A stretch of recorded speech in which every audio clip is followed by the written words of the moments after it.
Hi guys, good morning, welcome back. ఈరోజు అయితే మనం కాళహస్తి వెళ్తున్నాము.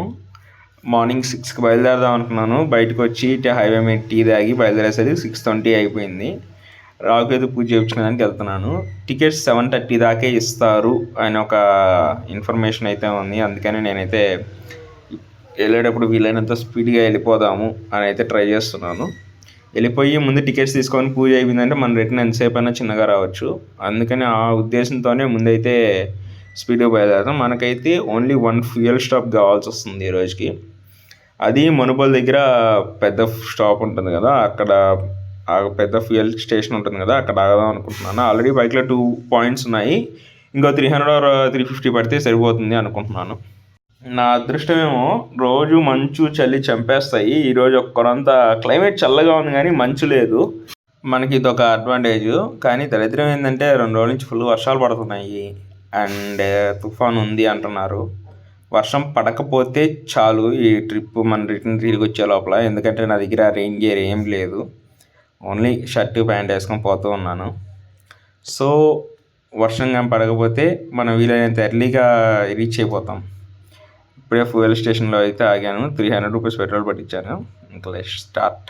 మనం ఎంత తరుముకుండా వచ్చినా టెంపుల్ దగ్గరికి వచ్చేసరికి 8 అయిపోయింది. వచ్చి ఇక్కడ ఈ చెట్టు ఉంది కదా లెఫ్ట్లో, దీనికి మనసులో కోరిక చెప్పుకొని టారు కడితే మంచిది అని చెప్పారు. టైం 10:50 అయింది. మనకి రావుకేతు పూజ అయిపోయి దర్శనం అయిపోయి అన్నీ చేసుకొని బయటకు వచ్చేసాను.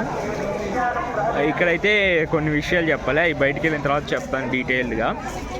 దర్శనం అయితే చాలా ఫాస్ట్గా అయిపోయింది అనుకున్న దానికన్నా. రావుకేతు పూజ నాకు నెక్స్ట్ స్లాట్ వస్తుంది అనుకున్నాను, కానీ వెళ్ళిన వెంటనే స్లాట్ అవైలబుల్లో ఉంది. ఆ స్లాట్లో ఇచ్చేశారు. వెళ్ళి టికెట్ తీసుకొని డైరెక్ట్ వెళ్ళిపోయాను. వెళ్ళిన వెంటనే ఒక హాఫ్ అన్ అవర్లో పూజ అయిపోయింది. పూజ అయిపోయిన వెంటనే మనకి దర్శనానికి పంపించారు సదర్శనంలో. దర్శనం కూడా ఒక 10 to 15 minutesలో దర్శనం అయిపోయింది. ఆ తర్వాత మనకు లేట్ ఎక్కడైందంటే పాతాళ వినాయకుడి దగ్గర లేట్ అయింది. అదేంటంటే మనం కొంచెం వంగెళ్ళి కిందకి దిగాలి. అరౌండ్ ఒక 20 steps ఉంటాయి పెద్ద పెద్దవి. ఆ దిగెళ్ళి వినాయకుడు ఉంటాడు అక్కడ, తనని దర్శనం చేసుకొని రావాలి. అక్కడ ఒక్కరంతా ఒక్కరంతా లేట్ అయింది. ఎందుకంటే పర్ టర్మ్ ఒక 10 members మాత్రమే పంపిస్తున్నారు. ఆల్మోస్ట్ అనుకున్న దానికని చాలా ఫాస్ట్గా వెళ్ళి 11 కూడా కాలేదు ఇంకా టైం. జస్ట్ 2.5 hourలో దర్శనం అన్నీ పూజ అన్నీ కంప్లీట్ అయింది. ఇప్పుడైతే చిన్న షాపింగ్ ఉంది, అది చేసుకొని ముందు బ్రేక్ఫాస్ట్ చేసి ఆ తర్వాత నేను స్టార్ట్ అవుతుంది. స్వర్ణముఖి నది, మన కాళహస్తి టెంపుల్ ఈ స్వర్ణముఖి నది ఒడ్డునే ఉంది. చూడండి, పైన శివపార్వతులు ఉన్నారు. ఇప్పుడు ఇక్కడి నుంచో మనం ఇందాక మాట్లాడాలనుకున్న గురించి పంచభూత లింగాలలో ఒకటైన వాయులింగం కాళహస్తి క్షేత్రంలో ఉంది. మనం ఇంతకుముందు అరుణాచలంలో అగ్నిలింగం చూసాం, ఇప్పుడు ఇది కాళహస్తిలో వాయులింగం. ఇక్కడ కానీ మీరు రావుకేతు పూజ చేసుకుంటే మీకున్న దోషాలు తొలగిపోయి మీకు మంచి జరుగుతుంది అని చెప్పి నమ్మకం. అలా చాలామంది ఎక్స్పీరియన్స్ చేస్తున్నారు కూడా. అది నమ్మకం మీద ఉంటుంది. ఇప్పుడు దాని గురించి నేను మాట్లాడదు. ఇక్కడ భక్తులు రావుకేతు పూజ వాళ్ళ నమ్మకాన్ని గురించి చేయించుకునేదానికి ఇక్కడికి వస్తారు. కానీ ఇక్కడికి రాగానే ఒక పక్క మైక్లో అనౌన్స్మెంట్ జరుగుతూ ఉంటుంది. ఏం చెప్తారంటే టెంపుల్ వాళ్ళు, మీరు రావుకేతు పూజకి సంబంధించిన ఎలాంటి వస్తువులు బయట కొనాల్సిన అవసరం లేదు అని చెప్తారు.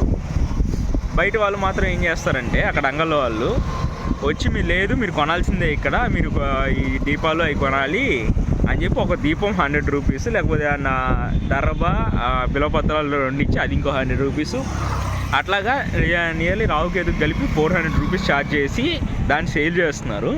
మీరు కానీ ఇలాంటివన్నీ ఎక్స్పీరియన్స్ చేస్తే మీరు అలా ఎవరైనా బయట వాళ్ళు కొనాలి అంటే మైక్లో అనౌన్స్మెంట్ చేస్తూ వాళ్ళు టెంపుల్ దగ్గర మీకు కాంటాక్ట్ అవ్వచ్చు. లేదంటే డైరెక్ట్గా మీరు వాళ్ళు ఇచ్చిన ఫోన్ నెంబర్ అనేది చెప్పొచ్చు. ఇదైతే మీరు కొనాల్సిన అవసరం లేదు. ఆల్రెడీ మీరు గట్టే 500 టోకెన్ అమౌంట్లోనే మీకు మొత్తం పూజ సామాగ్రి అంతా ఇస్తున్నారు. ఇది వచ్చి జస్ట్ ఇన్ఫర్మేషన్ ఇవ్వాలని చెప్పాను, అంతేగాని వాళ్ళ బిజినెస్ నేను దెబ్బతీయాలని చెప్పి కాదు. అయితే నేను ఇక్కడికి వచ్చి పూజ చేయించుకొని బయటకు వచ్చిన తర్వాత మనసు అయితే చాలా ప్రశాంతంగా ఉంది. ఇప్పుడు నేను బయటకు వచ్చాను. నాకు 2.5 hourలో మొత్తం దర్శనం. ఫస్ట్ వెళ్ళగానే టికెట్ ఎంట్రీ ఖాళీగా ఉండింది. వెళ్ళి టికెట్ తీసుకున్నాను. అతను చెప్పాడు మళ్ళీ ఏంటంటే ఇక్కడ లేదు, మీరు పూజకి వెళ్ళాలంటే ఖచ్చితంగా పంచి కట్టుకోవాలి అని చెప్పి అంగళ వాళ్ళు పంచులు సేల్ చేస్తారంట. ప్రజెంట్ అయితే ప్యాంట్స్ వేసుకున్న అలో చేస్తున్నారు, కాబట్టి మీరు పంచులు ఎలాంటివి కొనాల్సిన అవసరం లేదు. నేను వెళ్ళాను, టికెట్ కౌంటర్లో టికెట్ తీసుకున్న తర్వాత మొత్తం సామాగ్రి అన్నీ ఇచ్చారు. నేరుగా వెళ్ళాను. నా అదృష్టము అది ఏంటంటే నేను వెళ్ళిన 5 minutesకి అదే లాస్ట్ బ్యాచ్, లాస్ట్ స్లాట్ అది. నేను వెళ్ళిన 5 మినిట్స్కి స్లాట్ క్లోజ్ చేసి మా పూజ కంప్లీట్ చేశారు. మా పూజ నియర్లీ 40 మినిట్స్ జరిగింది.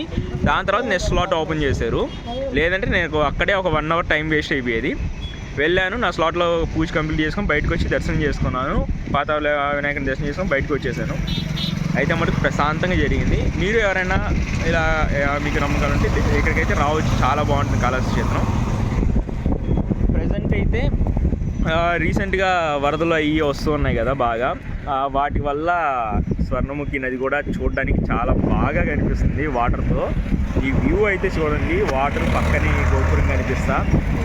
నాకైతే ఈ వ్యూ చాలా బాగా నచ్చింది. అందుకే నేను ఇక్కడే నిల్చుకొని కొంచెం వ్యూ ఎంజాయ్ చేస్తున్నాను. ఎంజాయ్ చేస్తూ మీకు వ్లాగ్ చేస్తున్నాను.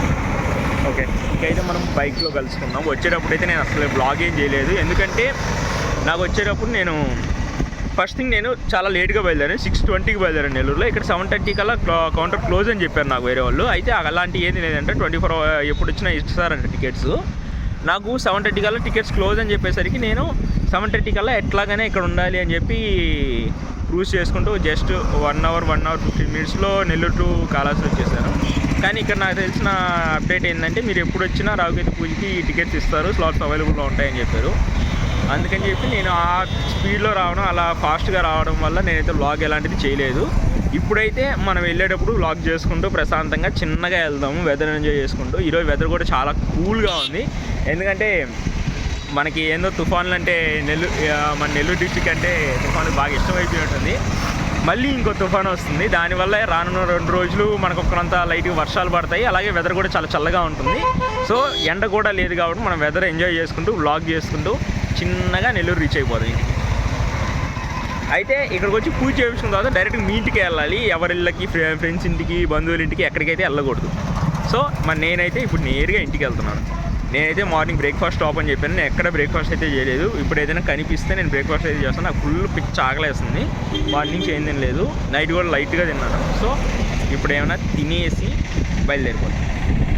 మెయిన్ పాయింట్ నాకు బైక్ ఎక్కిన తర్వాత గుర్తొచ్చిందంటే, ఈ టెంపుల్ని 5th సెంచరీలో శ్రీకృష్ణదేవరాయలు అయితే కట్టారు. దీనికి శ్రీకాళహస్తి పేరు ఎలా వచ్చిందంటే, సాంస్క్రిట్లో శ్రీ అంటే స్పైడరు, కాళ అంటే స్నేక్, హస్తి అంటే ఎలిఫెంట్. ఈ మూడింటి నేమ్ కలిపి శ్రీకాళహస్తి అని పెట్టారు. ఇక్కడ శివుడు వాయులింగంగా ఉన్నాడు, నిలువై ఉన్నాడు. సో ఇక్కడ శ్రీకాళహస్తిలో ఉన్నారు కాబట్టి శివుడిని కాళహస్తీశ్వరుడు అంటారు. పార్వతీదేవి ఇక్కడ జ్ఞాన ప్రసూరాంబిక దేవిగా కొలువైంది. ఇక్కడ అలా పిలుస్తారు ఈ క్షేత్రంలో. అలాగే పూజలు అందిస్తారు. టెంపుల్ అయితే చాలా ప్రశాంతంగా ఉంది. ఇక్కడ ఎక్స్ప్లోర్ చేయడానికి అయితే చాలా ఉంది కాళహస్తిలో. కానీ మనం వచ్చిన పర్పస్ వేరు కాబట్టి, వచ్చి పూజ చేయించుకొని వెళ్ళిపోవడం అనే పర్పస్తో వచ్చాం కాబట్టి నేనైతే జస్ట్ రావుకేతు పూజ చేయించుకొని వెళ్ళిపోతున్నాను. ఇక్కడ ఇంకా ఏమేమి ఎక్స్ప్లోర్ చేయాలి, ఇంకా నాకైతే నేను ఫస్ట్ టైం రావడము, నాకు చూస్తుంటే అనిపిస్తుంది ఇంకా చాలా ఎక్స్ప్లోర్ చేయాలని చెప్పి. కొండపైన అలా ఉన్నాయి చాలా. నేను ఫస్ట్ టైం కాళహస్తి రావడము, ఇంకా చాలా ఎక్స్ప్లోర్ చేయాలి అని అనిపిస్తుంది నాకైతే. మీకు తెలిసిన వాళ్ళు ఏమైనా ఉంటే, అసలు కాళహస్తిలో ఓన్లీ శివుడు టెంపులే కాకుండా, కాళహస్తి టెంపులే కాకుండా ఇంకా ఏమేమి ఉన్నాయి మనం విజిట్ చేయగలిగినవి, ఇంకా మనం వేటిని ఎక్స్ప్లోర్ చేయొచ్చు అని మీరు కామెంట్స్లో పెట్టారంటే ఒక ఫుల్ ట్రిప్, అంటే ఒక full day morning to evening Kalahasti మొత్తాన్ని ఎక్స్ప్లోర్ చేద్దాం ఈసారి వచ్చి. నాకైతే ఫస్ట్ ఒకరంతా మీకు తెలిసిన వాళ్ళంటే గూగుల్లో సెర్చ్ చేస్తే అవి కొన్ని చూపిస్తుంది, గూగుల్ కొన్ని చూపిస్తుంది, అవి రాకపోవచ్చు, ఉండొచ్చు. ఏంటంటే మీరు లోకల్స్ ఉన్న వాళ్ళు మీకు బాగా ఫెమిలియర్ ప్లేస్ అయి ఉండొచ్చు. ఎందుకంటే ఇది మన నెల్లూరు దగ్గరలో ఉంది కాబట్టి చాలామంది ఫెమిలియర్ ప్లేస్. నేనైతే ఫస్ట్ టైం రావడం, సో నాకైతే తెలియదు. మీకు ఇంకా ఏమైనా ఇక్కడ ఏమేమి ఎక్స్ప్లోర్ చేయొచ్చు అని తెలుసుంటే కామెంట్ చేయండి. మనం ఖచ్చితంగా వాటన్నిటిని ఎక్స్ప్లోర్ చేద్దాం. మన ట్రైపాడ్ ఎక్విప్మెంట్ అంతా బెంగళూరులో పెట్టడం వల్ల వ్లాగ్ చేసేటప్పుడు చాలా ఇబ్బంది అవుతుంది. అంటే వ్యూ అనేది, ఫేస్ అనేది అన్ఈజీ అవుతుంది, అంటే పైన కట్ అయిపోవడం అలా జరుగుతుంది. నెక్స్ట్ వ్లాగ్ కల్లా ఖచ్చితంగా ఎక్విప్మెంట్ మొత్తాన్ని తీసుకొచ్చుకుంటాను. ఎందుకంటే నేను కొంచెం ఎమర్జెన్సీగా వచ్చేసాను కాబట్టి బెంగళూరు నుంచి ఏవి నేనేం క్యారీ చేయలేదు. ఇప్పుడైతే నేను మళ్ళీ రిటర్న్ బయలుదేరాను. బ్రేక్ఫాస్ట్ స్టాప్ అన్నాను, స్టాప్ కూడా ఏం పెట్టలేదు ఎందుకంటే ఆల్మోస్ట్ 11:30 అయిపోయింది అక్కడే. ఇంకో ఫుడ్ ఏం దొరుకుతుంది, టిఫిన్ షాప్స్ అన్నీ క్లోజ్లో ఉన్నాయి. లంచ్ ఏం చేస్తాంలే, ఇంటికి వెళ్ళి లంచ్ చేద్దాం అని చెప్పి అయితే ఆమెకు కాల్ చేసి లంచ్ ప్రిపేర్ చేయమని చెప్పేశాను. హైవే అయితే చాలా ప్లెజెంట్గా ఉంది. ఇది వన్ ఆఫ్ ద మా ఫేవరెట్ హైవేస్ అనొచ్చు. 6 లేన్ హైవే ఇది. బెంగళూరు నుంచి నెల్లూరు వరకు స్మూత్ రోడ్స్ ఉంటాయి. ఓన్లీ కాళహస్తి, నాయుడుపేట స్ట్రెచ్ ఒక్కరంతా ఇబ్బందిగా ఉంటుంది. ఇది కన్స్ట్రక్షన్లో ఉంది మొత్తం. ఈ కన్స్ట్రక్షన్ కంప్లీట్ అయిపోయింది అంటే మనకి ఎలాంటి ఇబ్బంది లేకుండా బెంగళూరు టు నెల్లూరు అనేది ఈజీ మనం ట్రావెల్ చేయొచ్చు. అండ్ నా నెక్స్ట్ ట్రిప్ కూడా నేను బైక్ మీద చేయాలనుకుంటున్నాను. ఏంటంటే ఈ బైక్ మీద కాదు, నా ఓల్డ్ స్ప్లెండర్ ప్లస్ బైక్ ఉంది కదా, మనం స్టార్టింగ్లో వ్లాగ్స్ చేసేవాళ్ళం, దాని మీద నెక్స్ట్ రైడ్ అయితే చేయబోతున్నాను. రైడ్ అయితే ఆల్మోస్ట్ 250+ కిలోమీటర్స్ ఉంటుంది. ఆల్మోస్ట్ 300 to 400 క్రాస్ అవుతుంది. రైడ్ ఎక్కడి నుంచి ఎక్కడికి అని చెప్పి మీరు ఎవరైనా గెస్ట్ చేయగలిగితే కామెంట్ చేయండి. ఆల్మోస్ట్ నేను ఇప్పుడు ఇచ్చిన హింట్స్లోనే రైడ్ ఎక్కడి నుంచి ఎక్కడికి అని చెప్పి చెప్పేశాను. అదే 100cc బైక్స్ మీద ట్రావెల్ చేసేటప్పుడు ఏంటంటే ఏ బైక్ అయినా ఒక రైడ్ స్టార్ట్ చేసే ముందు మనం బైక్ మొత్తాన్ని ఫుల్ ఫ్లెడ్జ్డ్ కండిషన్లో తెచ్చుకోవాలి. And then especially 100cc bikes మీద ట్రావెల్ చేసేటప్పుడు ఎవ్రీ 30 to 40 కిలోమీటర్స్కి బైక్ అనేది రెస్ట్ అయితే ఇవ్వాలి. ఎందుకంటే ఇంజిన్ కూల్ అవ్వడానికి, లేదంటే ఇంజిన్ సీజ్ అయిపోయి ప్రాబ్లం అయితే అవుతుంది. సో నేను ఈ రైడ్ని చాలా స్లోగా చేస్తాను. అండ్ మన హెల్మెట్ సెటప్ అంతా బెంగళూరులోనే ఉంది, దాన్ని తీసుకొని రెడీ చేసుకుంటాను రైడ్ కోసం. మీరు ఏంటంటే ఎలాంటి ప్లేసెస్కి రైడ్ చేస్తే బాగుంటుంది నెక్స్ట్ ఎక్స్ప్లోర్ చేసేదానికి ఈ సీజన్లో ఏవైతే బాగుంటుంది అయితే కామెంట్ చేయండి. చూసి నియర్ బై ప్లేసెస్ని ఫస్ట్ కవర్ చేద్దాము. ఆ తర్వాత వన్స్ జాబ్ వచ్చి బైక్ చేంజ్ చేసిన తర్వాత నుంచి బయటకి ఆ ప్లేసెస్ కూడా వెళ్దాము. ఎందుకంటే 100cc బైక్ మీద రైడ్ చేయడం అనేది అంత రిస్క్ అన్నది ఇంకోటి లేదు. లాంగ్ రైడ్ చేసేటప్పుడు చాలా ఇబ్బంది ఉంటుంది 100cc బైక్ మీద, బికాజ్ ఆఫ్ ఆ పోస్చర్ ఓకే అయినా కానీ అంత లాంగ్ జర్నీ స్లోగా వెళ్తాం. 40 స్పీడ్ 50 స్పీడ్లో వెళ్ళడం వల్ల మనకి జర్నీ అనేది చాలా ఎక్కువ అనిపిస్తుంది. సో దానివల్ల బాడీ కూడా ఎక్కువ అలసిపోతుంది. ఎప్పుడైతే మనం బైక్ చేంజ్ చేస్తామో లాంగ్ రైడ్స్ కూడా ప్లాన్ చేద్దాము. ఈ రైడ్ ఎలా అనిపించింది, ఈ వ్లాగ్ ఎలా అనిపించింది అని అయితే కామెంట్ చేసి మీకు నచ్చినట్లయితే లైక్ చేయండి. అలాగే మీ ఫ్రెండ్స్కి కూడా షేర్ చేయండి. మీరు లైక్ చేసినప్పుడు ఏంటంటే మాకు బూస్టింగ్ వస్తుంది, ఇంకా మంచి కంటెంట్ తీసుకొని రావాలి మన వ్యూవర్స్ కోసం, ఇంకా మంచి ఇన్ఫర్మేషన్ ఇవ్వాలి అని చెప్పి. సో లైక్ చేసి పక్కనే ఉన్న సబ్స్క్రైబ్ బటన్ ఒక బాదేయండి. That's it for today guys. Meet you next vlog. Thank you. Bye.